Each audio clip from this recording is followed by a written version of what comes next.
नमस्ते। आज बात करते हैं एक बहुत ही मशहूर लोक कथा की, किसान, कुआं और पानी। ये कहानी सिर्फ एक कहानी नहीं है, बल्कि इसमें तर्क और न्याय का एक ऐसा सबक छिपा है जो आज भी उतना ही जरूरी है। ये दिखाती है कि कैसे कभी-कभी शब्दों के जाल को तोड़ने के लिए उन्हीं शब्दों का इस्तेमाल करना पड़ता है। चलिए शुरू करने से पहले एक सवाल। क्या ऐसा हो सकता है कि कोई चीज आपकी हो लेकिन उसके अंदर जो है वो आपका ना हो?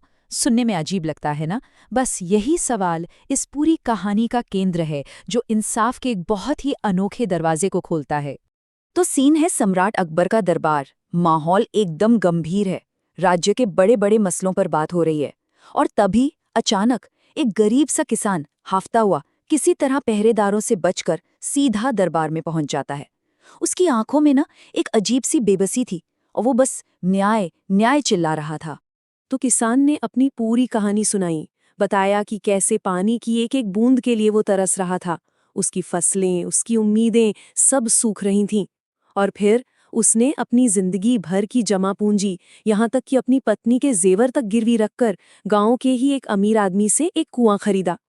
अब सोचे, किसान को तो लगा कि चलो अब सारी परेशानियां खत्म। लेकिन जैसे ही वो कुएं से पानी निकालने गया, उस अमीर आदमी ने उसे रोक दिया। बस एक पल में ही किसान की सारी खुशी, सारे सपने एक बड़े सदमे में बदल गए। और वो अमीर आदमी बड़े ही शातिर अंदाज में बोला, अरे भाई, तुमने सिर्फ कुआं खरीदा है, पानी के पैसे तो दिए ही नहीं। अगर पानी चाहिए तो उसके लिए तो अलग से पैसे लगेंगे। तो अब देखिए, मामला फंस गया।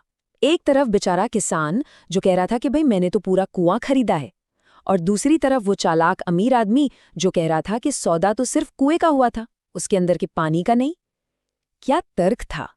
ये अजीब सा तर्क सुनकर ना पूरे दरबार में सन्नाटा छा गया। खुद सम्राट अकबर भी सोच में पड़ गए।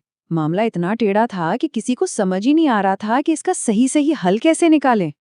और जब किसी के पास कोई जवाब नहीं था, तब सम्राट अकबर को अपने सबसे काबिल सलाहकार की याद आई।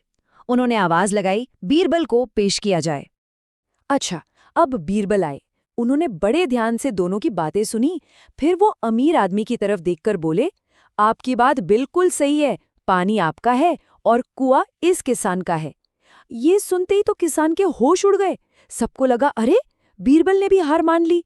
लेकिन कहानी अभी बाकी थी। बीरबल ने उसी अमीर आदमी के तर्क को पकड़ा। वो बोले, ठीक है, अगर पानी आपका है और कुआं किसान का, तो इसका मतलब तो ये हुआ कि आपने अपना पानी किसान के कुएं में